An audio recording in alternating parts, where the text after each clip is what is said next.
이스라엘 백성들을 축복하시고 또 행복하게 살기를 바라셨습니다. 하지만 이스라엘 백성들은 그 영적 장애 때문에 하나님 말씀을 보아도 들어도 깨닫지 못하는 것이죠. 그래서 그 결과 도둑 맞으며 탈취를 당하며 옥에 갇히게 되었고, 또 더 불쌍한 것은 거기서 건져줄 자가 없다, 이게 이런 상황이다라고 얘기를 하시고 있습니다.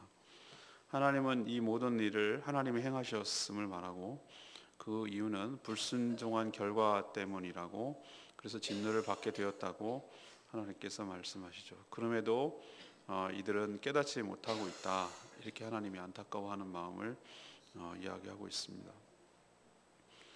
오늘 첫 번째로 하나님이 주시는 말씀은 18절부터 21절까지 말씀입니다.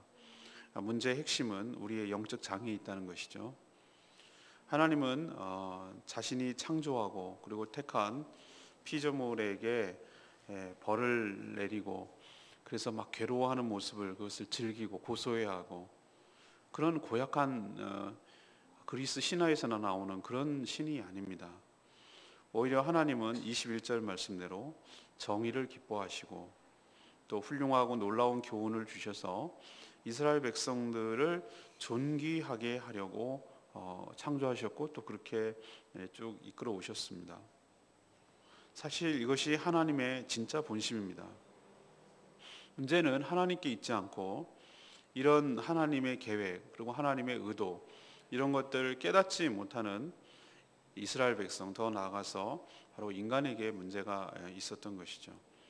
오늘 앞부분에 나오는 이야기를 보면은 이스라엘 백성들이 영적인 감각이 망가졌구나, 그것을 알 수가 있습니다. 18절에 보면은 보여줘도 맹인처럼 보지를 못합니다. 들려줘도 청각 장애인처럼 그것을 듣지를 못합니다. 하나님은 계속해서 그들에게 계시를 보여주셨습니다. 그리고 말씀을 들려주셨습니다. 그럼에도 불구하고 그들은 마음에 두려고 하지 않았습니다. 20절에 그게 나오죠. 내가 많은 것을 볼지라도 유의하지 않고, 귀가 열려 있을지라도 그것을 들으려고 하지 않았다. 그러니까 의도성을 가지고 고의적으로 하나님의 말씀을 마음에 두거나 거기에 따라서 순종하려고 하지 않았다라는 것이죠. 인간은 이렇게 자신에게 문제가 있음에도 불구하고 그 모든 것을 하나님 탓으로 돌리려고 하는 것입니다. 이것이 바로 악한 본성이죠. 여러분도 기억해야 될 것, 우리는 자꾸 하나님께 이 모든 탓을 돌리고 원망을 합니다. 하나님이 다 아시지 않냐고. 아십니다. 하나님이 다 하실 수 있지 않느냐고. 그 일부는 맞고 일부는 틀립니다. 하나님 우리에게 자율권을 주시고 자유의지를 주시고, 우리 로봇으로 만들지 아니하시고 우리의 자신의 뜻대로 행하는 것을 존중해 주셨어요. 우리가 스스로 하나님을 거부하고, 오늘 말씀 그대로예요. 20절에 하나님이 보여줘도 그 마음을 유의하지 않아요. 그냥 유심히 보지 않아요. 귓등으로 듣고 그냥 코웃음 치는 것이죠. 그리고 귀가 열려 있을지라도 들려요. 근데 마음에 두지는 않는 거예요. 그래서 문제가 있는 것이지 하나님께 문제가 있는 것은 아니죠. 그래서 모든 상황, 모든 문제를 정확하게 봐야 되고, 특히 자신에게 문제가 있음을 잘 깨달아야 될 것입니다. 내가 하나님께서 들려줘도 내가 그것을 순종할 마음이 없구나, 알려줘도 마음에 두질 않는구나, 여기에 문제가 있는 것이지, 이게 문제의 핵심이지, 하나님이 안 알려줘서, 하나님이 나를 인도하지 않아서 이런 식으로 한다면 정말 그거는 비겁한 것이고 책임을 전가하는 것이죠. 오늘 하나님께서 문제를 정확하게 진단하고 있는 것을 다시 한번 잘 기억하시기를 바랍니다. 두 번째 얘기는 22절에서 23절까지 이 말씀입니다. 우리의 영적 장애 때문에 어려움을 당하고 있다는 것을 우리에게 보여주고 계십니다. 인간이 영적 감각이 망가져서 하나님의 계시와 교훈을 깨닫지 못하면 어떻게 되는가? 그냥 불편한 대로 그런 대로 살아갈 수 있는가? 그렇지 않다는 거예요. 영적 감각이 살아서 하나님의 뜻을 분별함으로 존귀한 존재가 되지 못한다면 중간이 아니고 존귀하지 못한 게 아니고 비참해진다는 거예요. 중간과 중립은 없습니다. 사실 이것이 우리 삶에 있어서의 큰 문제예요. 우리의 영적 감각은 이 동물들의 세계에서도 보면은 굉장히 중요한 것을 알 수 있어요. 고양이에게 있어서 특히 고양이과 동물들 다른 것도 다 마찬가지지만 이 수염이 폼으로 난 게 아니에요. 그런 얘기를 많이 들었어요. 폼으로 이렇게 수염 멋있으라고 폼으로 난 게 아니라 그 동물에게 있어서는 생존과 직결되는 것이죠. 고양이가 이렇게 수염으로 이렇게 구멍을 갖다가 하는데 그 수염이 통과할 수 있으면 통과한다고 자기는 느끼는 거예요. 그러니까 우리는 보고 듣고 이렇게 하고 생각을 합니다만 인간은, 그러나 우리는 동물들에 비해서 굉장히 감각이 무딘 것이죠. 개는 코가 우리보다 2만 배인가 굉장히 코 감각이 뛰어나서 암세포까지 잡아낼 정도로 마약 탐지견도 하고 개의 그 뛰어난 후각 때문에 이용하는 것이죠. 우리는 쥐 징그럽다고 사막 징그하고 아프리카 쥐는 쥐레를 이렇게 다니다가 발견해서 거기 안에서 쥐레 탐지를 하는데 얼마나 공을 세우는지 모른다. 그 모든 감각을 동물들의 감각을 이용하는 것이죠. 만약에 그 곤충에게 더듬이가 잘려 나가거나 더듬이가 문제가 되면 이거는 그냥 모양 빠지는 게 아니라 그 곤충에게 있어서는 죽음을 말하는 것이죠.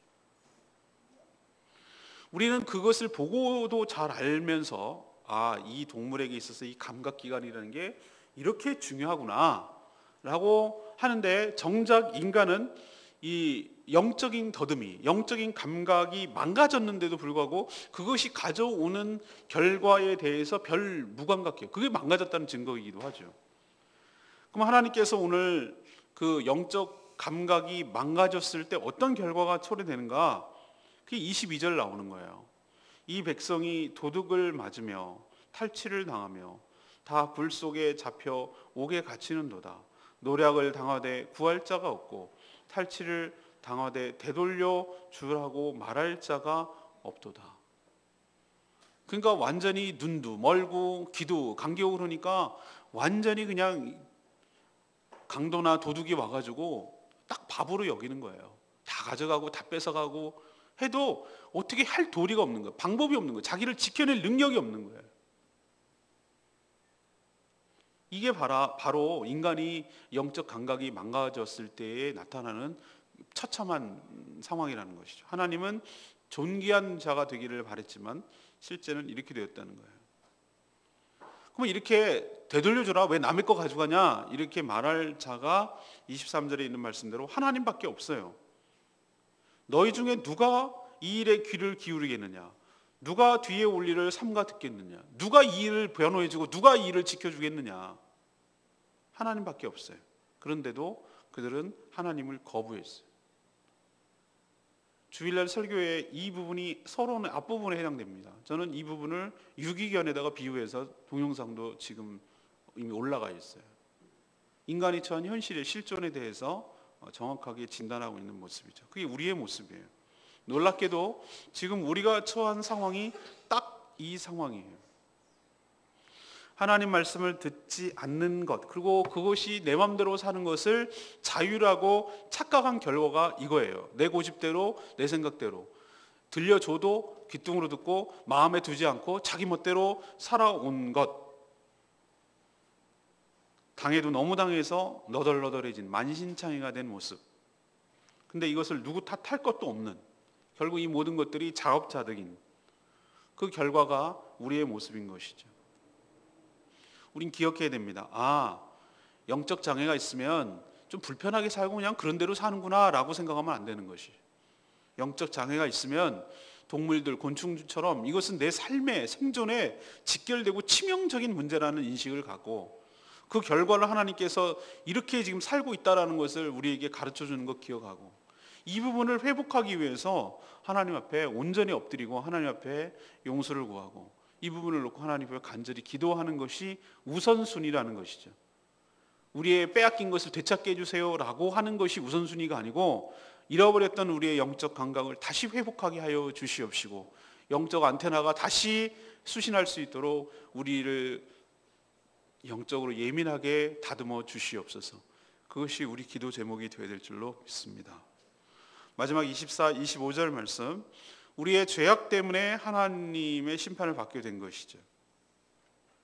아이러니하게도 이스라엘 백성들이 탈취를 당하게 되고 또 택한 백성들을 약탈자에게 넘기신 분이 뜻밖에도 놀랍게도 여호와 하나님이라고 오늘 말씀하고 있어요. 25절에 보면은 그런 나오죠. 24절에 여호와가 아니시냐. 근데 그 넘기신 이유가 뭘까요? 왜 그렇게 하셨을까요?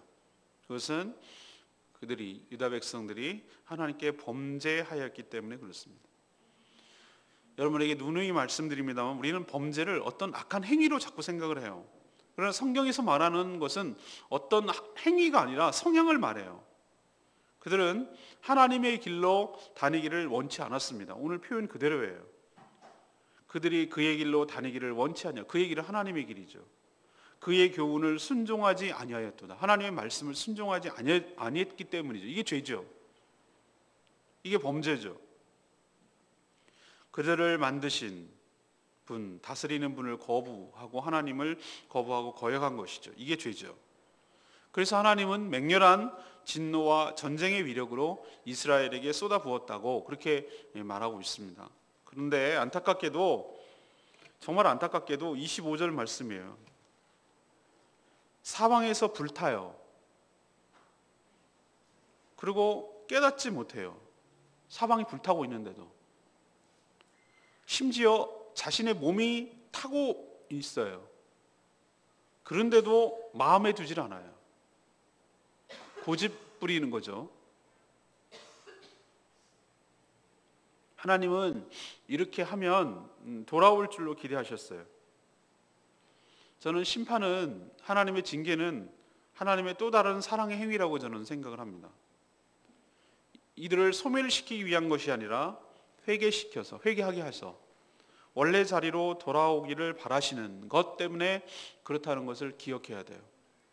근데도 주변이 불타고 자신의 심지어 몸이 불타는데도 고집부르고 돌아오지 못하는 모습이 우리의 모습은 아닌지, 여전히 끝까지 거부하고 있고 끝까지 내 생각대로 내 고집대로 이게 마치 주관이 뚜렷한 것이냐, 의지가 분명한 것이냐 고집부리고 있는 영역은 없는지 하나님 앞에 다시 한번 묻고 또 기도하고 살펴야 될 줄로 믿습니다. 역시 25절 말씀이에요. 이스라엘에게 쏟아부으심에 그 사방에서 불타오르나 깨닫지 못하며 몸이 타나 마음에 두지 아니한도다. 여러분 기억나시죠? 한두 번쯤 주변에서 보셨을 거예요. 경험해 보신 분도 있을지 몰라요. 술이나 마약에 깊이 취하면요, 감각이 사라져서 통증을 잘 느끼지 못해요. 그래서 어디가 다치고 피가 나는데도 안 아프다고 그래. 덜 아프고 거겠죠. 못 느끼는 거죠, 감각이. 하지만 사실 그게 더 위험하잖아요. 술 먹고 왜 밖에서 자지 말라고 그러죠? 얼어 죽으니까. 그때는 술김에 뜨끈뜨끈하고 뭐 괜찮을 것 같이 느껴지지만 체온은 식죠. 그래서 더 위험하죠. 이렇게 영적 감각이 망가져도 저는 동일하다고 생각합니다. 하나님의 진노로 사방이 불타는데도 깨닫지 못하는 것, 이게 사실은 더 심각한 거죠. 몸까지 타는데도 마음에 두지 않는 것. 우리 상태가 이런 것은 아닌지 다시 한번 오늘 말씀을 두고 자신을 돌아보고 하나님께 묻고 자신을 살피는 시간 됐으면 좋겠습니다. 다 타버려서 없어지기 전에, 죽기 전에 다시 한번 기회를 얻어 하나님께 회복되는 역사가 있게 되기를 간절히 바랍니다. 오늘 세 가지 제가 말씀드렸습니다. 오늘 끌고 가는 제 주제는 무감각이었어요. 우리의 영적 장애, 무감각. 그래서 오늘 첫 번째로 하나님께서 진단하는 얘기는 뭐죠? 문제의 핵심은 딴 데 있는 것이 아니에라는 얘기예요. 상황이 악화되고 악한 자들이 더 득세를 하고 하나님이 무관심하고 그런 것이 아니고 우리의 영적인 장애에 있다는 거예요. 더 정확하게 말하면 우리의 고집에 있다는 것이죠. 우리의 들려줘도 듣질 않으려고 하고 보여줘도 마음에 두지 않고 유의하지 않고 그것 때문에 문제가 있다는 거 기억하시고 내가 못 듣는 게 뭔가, 내가 마음에 두려고 하지 않는 것은 뭔가, 이거부터 찾아야 되는 것이죠. 그러면은 영적 장애 때문에 그냥 불편하게 좀 살아가는가? 불편한 게 아니라니까요.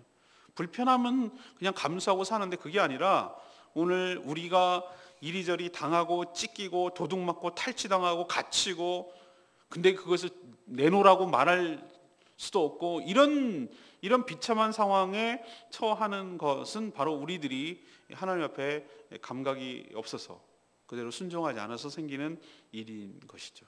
하나님의 도움을 거부하고 자기 마음대로 살아서 이렇게 만신창이가 됐다는 거 기억하시고 이 원인이 뭔지를 정확하게 알았으면 좋겠습니다.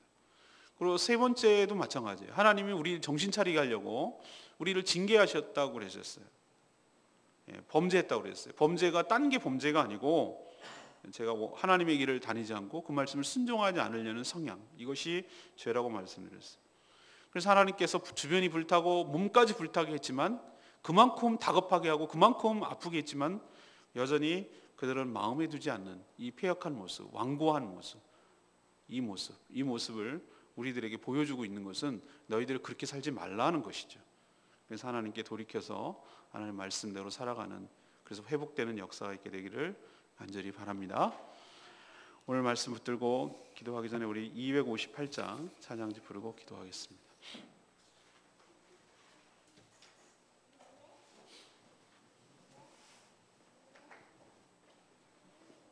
보소서 주님, 나의 마음을 그렇습니다. 보소서 주님, 보소서 주님, 나의 마음을 선한 것 하나 없습니다.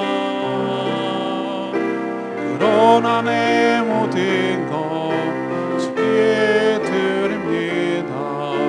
사랑으로 안으시고 날 새롭게 하소서. 주님 마음 내게 주소서. 내 아버지 주님 마음 내게 주소서. 나를 향하신 주님의 뜻이 이루어지도록 주님 마음 내게 주소서. 내게 사랑을 가르치소서. 당신의 마음으로 용서하게 하소서. 주의 성령 내게 채우사 주의 길 가게 하소서. 주님 당신 마음 주소서. 주님 마음 내게 주소서. 내 아버지 주님 마음 내게 주소서. 나를 향하신 주님의 뜻이 이루어지도록 주님 마음 내게 주소서. 내 문제를 정확하게 보는 것, 내 상황을 정확하게 진단하는 것, 이것이 문제 해결의 시작입니다. 우리의 영적인 장애 때문에, 영적인 무감각 때문에 우리의 삶이 이렇게 됐음을 시인하고 내가 여전히 완고하고 고집부리고 있는 부분은 없는지 다시 한번 하나님 옆에 살피고 하나님 고침받고 새롭게 되는 역사 있게 해달라고 다시 한번 나가기를 원합니다. 다 같이 주여 외치며 기도하겠습니다. 주의 아버지 이 마음 내게 주소서. 내 아버지 주님 마음 내게 주소서. 나를 향하신 주님의 뜻이 이루어지도록 주님 마음 내게 주소서. 내게 사랑을 가르치소서. 당신의 마음으로 용서하게 하소서. 주의 성령 내게 채우사 주의 길 가게 하소서. 주님 당신 마음 주소서. 주의 성령 내게 채우사 주의 길 가게 하소서. 주님 당신 마음 주소서. 주님 마음 내게 주소서. 내 아버지 주님 마음 내게 주소서. 나를 향하신 주님의 뜻이 이루어지도록 주님 마음 내게 주소서. 하나님, 오늘 말씀을 통해서 마치 저희들의 모습을 보는 것 같고 그래서 마음이 속상하고 마음이 안타깝습니다. 저희들도 영적 감각이 많이 망가졌습니다. 하나님께서 우리에게 보여주시는데도 사실은 봅니다. 그렇지만은 순종할 마음이 없습니다. 하나님께서 많이 들려주시는데도 듣기는 듣지만 그것을 그대로 따를 마음이 없는 우리들의 모습 때문에 자꾸 반대로 가기 때문에 죽기를 자처하고 있습니다. 그래서 그토록 호되게 당하고도 여전히 정신 차리지 못하고 있습니다. 하나님, 이런 저희들을 불쌍히 여겨주시기를 원합니다. 저희들이 주님의 길을 다니기를 거부했고 순종하기를 싫어했습니다. 이것이 죄인 줄 깨닫사오니 저희들의 허물과 죄악을 용서하여 주시옵소서. 주님의 징계로 이렇게 만신창이가 되었는데 여전히 깨닫지 못하고 있는 저희들의 영적 무감각이 회복되게 하여 주시고 저희들의 영적 장애가 다시 회복되는 역사가 있게 하여 주시옵소서. 오늘도 주님의 은혜로 사는 복된 하루 되기를 원합니다. 하나님 앞에 자신을 내어놓고 자신의 모습을 비춰보며 하나님께 기도할 때 하나님 응답하여 주시고 깨닫게 하시고 또 순종할 마음을 저희들에게 주시옵소서. 오늘도 간구하는 모든 기도 주님께서 들어주실 것을 믿으며 예수 그리스도의 이름으로 기도합니다. 아멘.